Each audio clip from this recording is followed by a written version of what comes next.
살기 참 힘드시죠?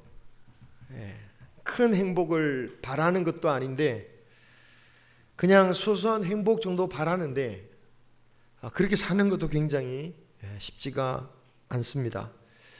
그렇기 때문에 우리가 교회에 오면 위로받기를 원하는 마음은 당연할 것입니다. 그런데 목사가 위로의 말씀보다는 우리가 주님의 길을 가야 된다라고 설교를 하게 되면 마치 딴 세상의 이야기처럼 들릴 수도 있겠다라고 생각이 들 때가 있어요. 먹고 살기도 힘든 세상에서 어떻게 십자가의 길을 가느냐라는 거죠. 그런데 오늘 오직 복음을 위해서 자신의 모든 것을 버리고 환난과 궁핍과 고난을 당했던 바울 사도는 고린도후서 6장 10절에서 이렇게 고백하고 있어요. 같이 한번 읽어보겠습니다. 시작.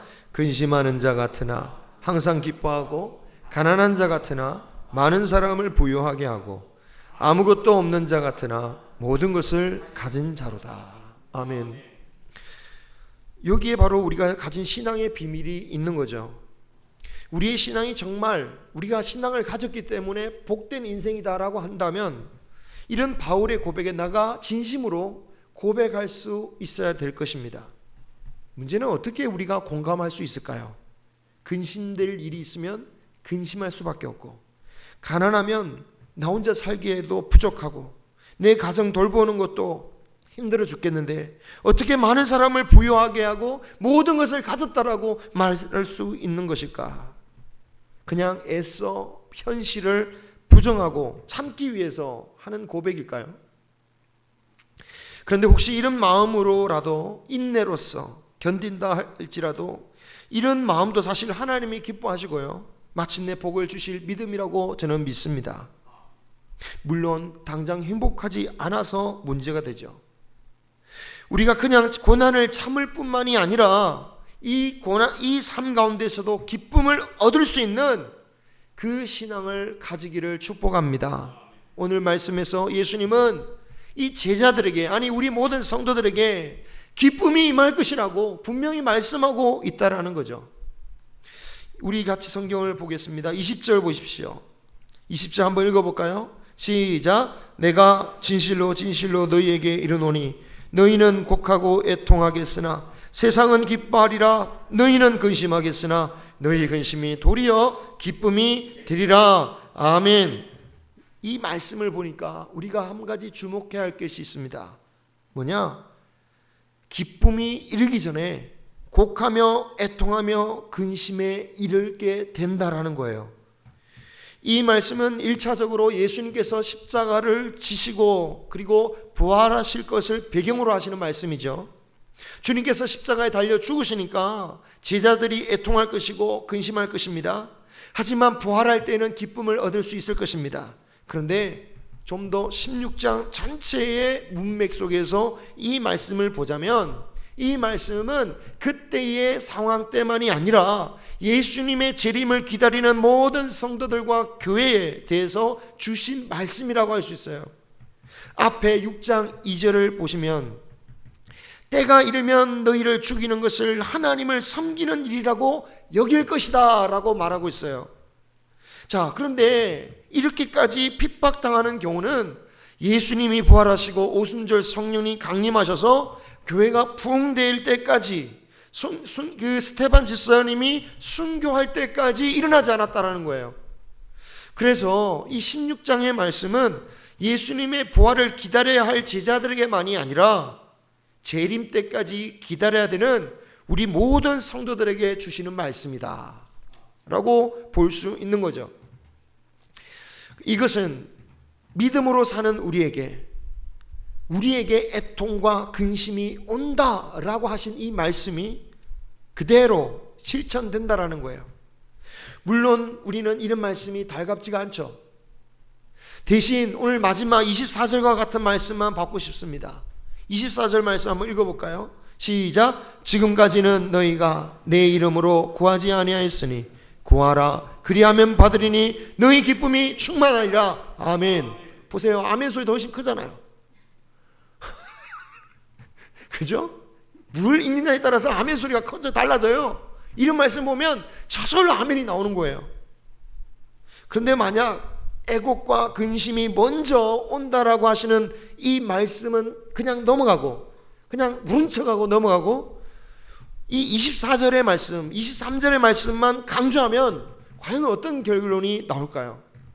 어떤 이들 중에는 우리가 혹시 구해도 이루지 못하고 근심하고 애곡하는 삶을 살아간다면 그 신앙은 잘못된 것이다. 왜? 23절에 무엇이든지 아버지께 구하는 것은 내 이름으로 주신다고 하셨는데 못 받았으니까 그 신앙은 문제가 되는 게 아니냐?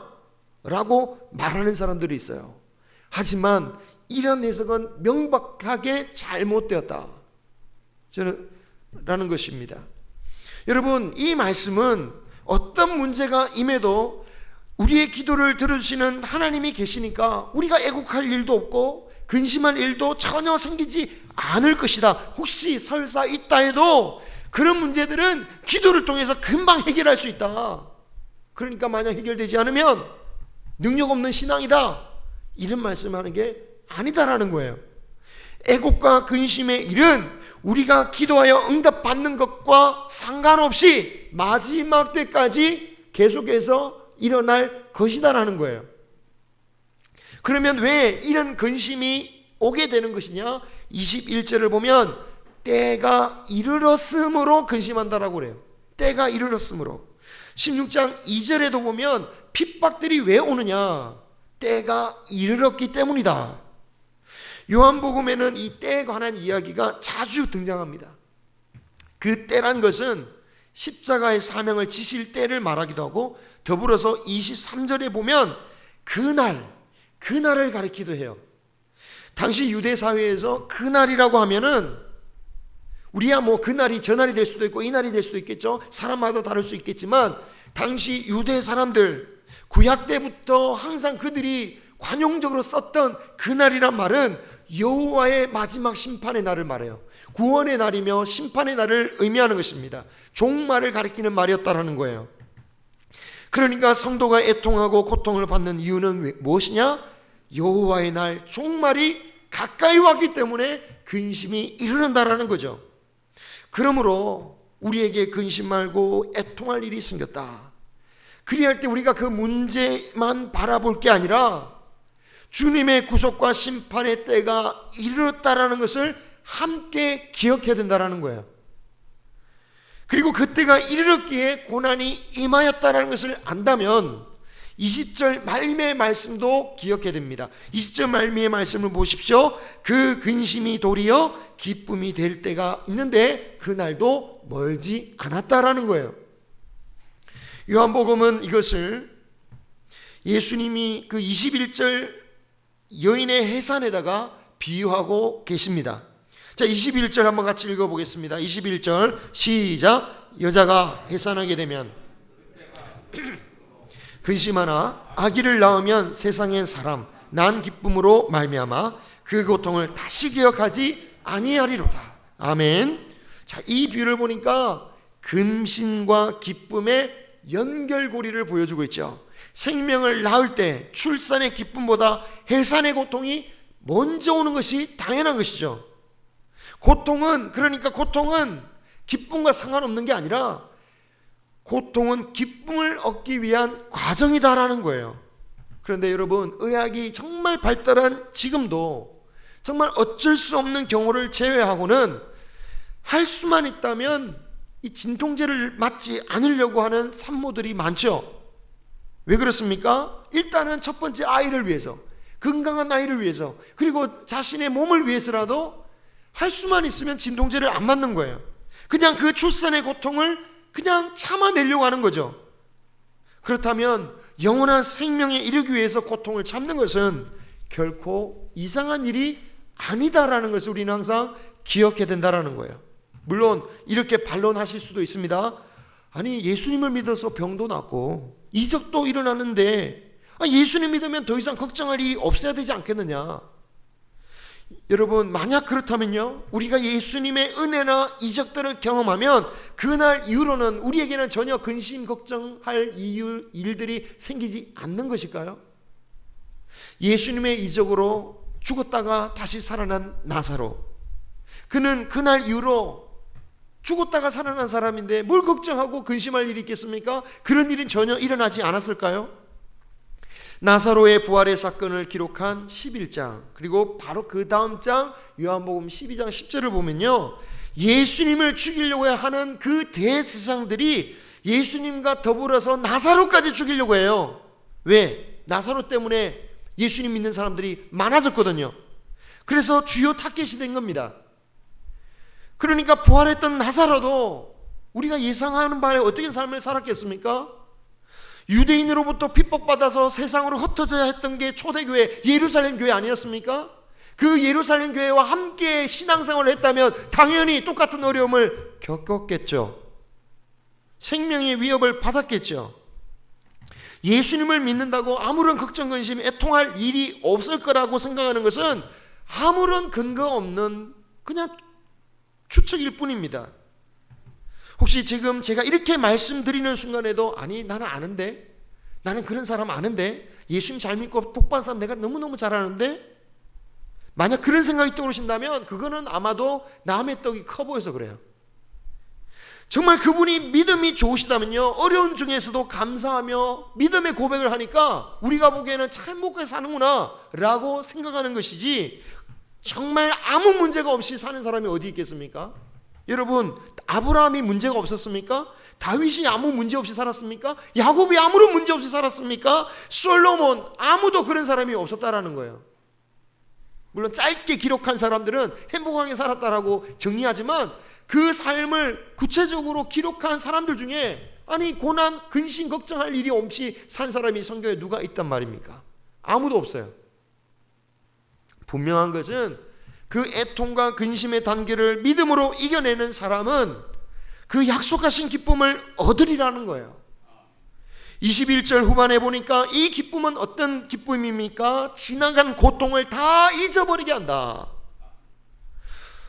사람들 중에 내 일생 정말 내가 하고 싶은 대로 다 살다 죽고 내가 이제 죽어도 여한이 없다 라고 하는 사람이 있을지 모르겠지만, 그렇게 말한다 할지라도 주님이 주시는 그 기쁨 외에 이 세상의 모든 기쁨은 분명히 더 큰 고통으로 인해서 잊어버릴 거예요. 반면에 주님이 주실 기쁨은 22절 절대로 빼앗기지 않을 것이라고 말씀하십니다. 여러분, 기쁨은 어떻게 뺏깁니까? 기쁨이 뺏기는 이유, 그 기쁨보다 더 큰 고민과 더 큰 걱정거리가 생기면 기쁨이 뺏기는 거죠. 반대로 그 고민과 걱정거리보다 기쁨이 훨씬 더 크다면 그 기쁨은 빼앗기지 않을 거예요.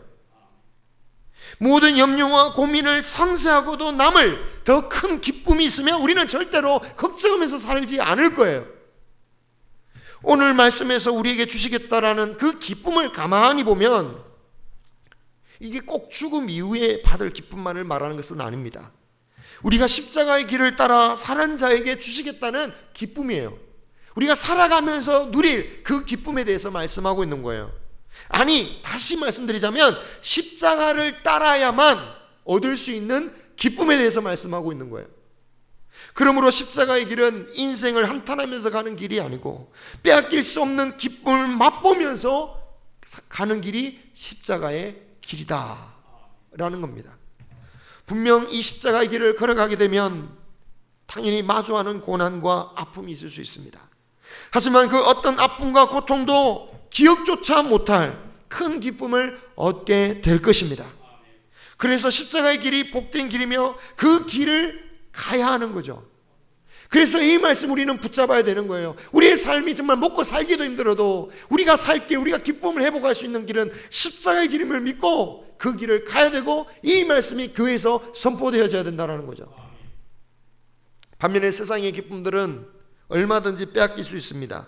꼭 재난이 생기거나 전쟁이 일어나거나 강도 당해서만이 아닙니다. 세상의 모든 기쁨들은 상대적이다라는 거예요. 바벨론 포로 시절이 끝나고 예루살렘에 돌아온 유대인들은 그 가난과 또 주변 나라의 위협에도 불구하고 무너졌던 성전을 다시 재건하기 시작하면서 드디어 기초 공사를 끝냈습니다. 그런데 그 성전의 기초 현장을 보았던 어떤 사람들은 기뻐하는데 어떤 사람들은 그것을 보면서 통곡을 하며 울어요. 기뻐했던 사람들은 이전의 성전의 모습을 보지 않았던 사람들이에요. 그들에게는 그렇게 고대했던 그 고국으로 돌아와서 유대의 정신을 상징하는 이 성전이 드디어 세워지고 그 공사의 기초가 드디어 시작되는 것을 보고 너무너무 기뻐하는 거죠. 드디어 우리도 일어설 수 있게 되었다. 하지만 예전에 무너지기 직전 첫 성전 누가 만들었습니까? 솔로몬이 만들었던, 비록 중간에 역사 가운데 막 금칠도 벗겨져 가고 그랬지만 그 기본 구조만큼은 그대로 정말 솔로몬이 만들었던 그 화려하고 웅장했던 그 성전의 모습을 기억하고 있던 나이 많은 노인들에게는 그 초라한 가난 속에서 핍박 속에서 겨우 만든 그 성전 기초 현장을 보면서 가슴을 치면서 통곡을 했다는 거예요. 너무 가슴이 아픈 거예요. 제가 왜 세상적인 예를 들지 않고 로또 맞았는데 뭐 이렇게 망해서 어려웠다 이런 사람 얘기하지 않고 거룩한 성경에 기록되어진 그런 거룩한 성전을 예로 들었냐? 여러분, 아무리 하나님의 거룩한 성전이다 할지라도 그 성전도 결국은 이 땅에 속한 건물일 수밖에 없기에 결국은 상대적인 기쁨을 주더라는 거예요. 우리도 하나님께 받은 것이 많습니다. 이렇게 예배 드릴 수 있을 만큼의 건강을 허락하여 주셨다는 것, 옆에 사랑하는 사람이 이러면 좀 옆에 사랑하는 가족도 있고 이웃도 있고 수십 년간 함께 동고동락했던 이웃들이 함께 있다는 것, 이것으로 우리는 기뻐해야 되는데 왜 우리는 늘 이것으로 인해서 기뻐하지 못합니까? 왜 기뻐하지 못하죠? 더 건강한 사람을 보잖아요. 더 젊은 사람을 보잖아요. 더 많이 가진 사람을 보잖아요. 나보다 더 행복해 보이는 사람을 보잖아요. 그래서 상대적일 수밖에 없는 거죠. 그래서 하나님께서 주시겠다고 하는 그 기쁨은요, 이런 기쁨이 아니다라는 거예요. 하나님이 주시겠다는 기쁨은 아무리 줘도 상대적으로 평가할 수밖에 없는 이 세상의 기쁨을 말씀하신 게 아니다라는 거예요. 하나님께서 약속하신 그 기쁨을 얻게 되면 23절에 뭐라고 하냐면 우리는 더 이상 질문하지 않게 된다라고 말씀하고 있습니다. 질문하지 않는다는 이유, 제가 일단은 묵상해 보면 마음이 기쁘니까, 너무 만족스러우니까 질문할 게 없는 거죠. 우리가 질문하는 이유가 뭡니까? 만족을 못하기 때문이 아니겠습니까? 내가 이렇게 돼야 될 거라고 생각하는데 이해가 안 되지니까 질문하는 거잖아요. 복을 받아야 되는 게 내 상식 같은데, 그게 하나님의 신앙 같은데, 아니 이상하게 시련과 풍파가 자꾸 오게 되면 질문하지 않을 수가 없는 거죠. 오늘 본문 말씀도 사실은 자신들의 기대와 다른 말씀을 하시는 예수님에 대한 질문 때문에 시작된 거예요. 16절을 보시면 예수님께서 이런 말씀을 자꾸 하셔요. 주님, 조금 있으면 너희가 나를 보지 못하겠고 또 조금 있으면 나를 보시리라 하시니까 17절에 제자들이 주님이 내가 아버지께로 간다는 말씀이 도대체 무슨 말씀이지? 그리고 또 조금 있으면 이라고 하시는데 언제 이런 일이 일어난다는 거야? 여러분, 그때까지만 해도 베드로를 비롯해서 모든 제자들은 뭐라고 말합니까? 내가 주님이 어디 가시든지 함께 할 거라고 말했어요. 함께 할 수밖에 없어요. 왜? 주님만 믿고 이때까지 따라왔으니까. 주님을 끝까지 쫓아야지 살 수 있잖아요. 그런데 자꾸 주님은 나를 보지 못할 것이야 하니까 무슨 마음이 드는 겁니까? 불안하잖아요. 염려되잖아요. 그런데 차마 묻지를 못해요. 이게 무슨 뜻인지, 혹시 내 마음에 들지 않는 얘기를 하실까 봐.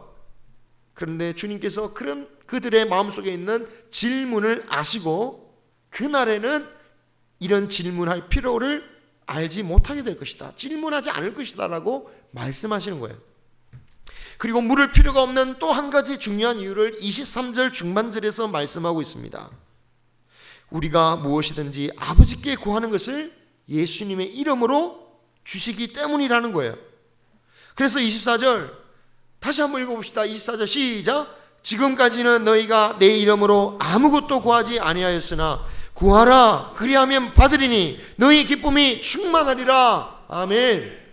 할렐루야. 기쁨을 얻을 수 있는 이유는 우리가 예수님의 이름으로 무엇이든지 구하기만 하면 받을 수 있기 때문이에요. 자, 그런데 여러분, 이 말씀을 잘 이해해야 됩니다. 예수님의 이름으로 기도하라는 의미가 뭘까요?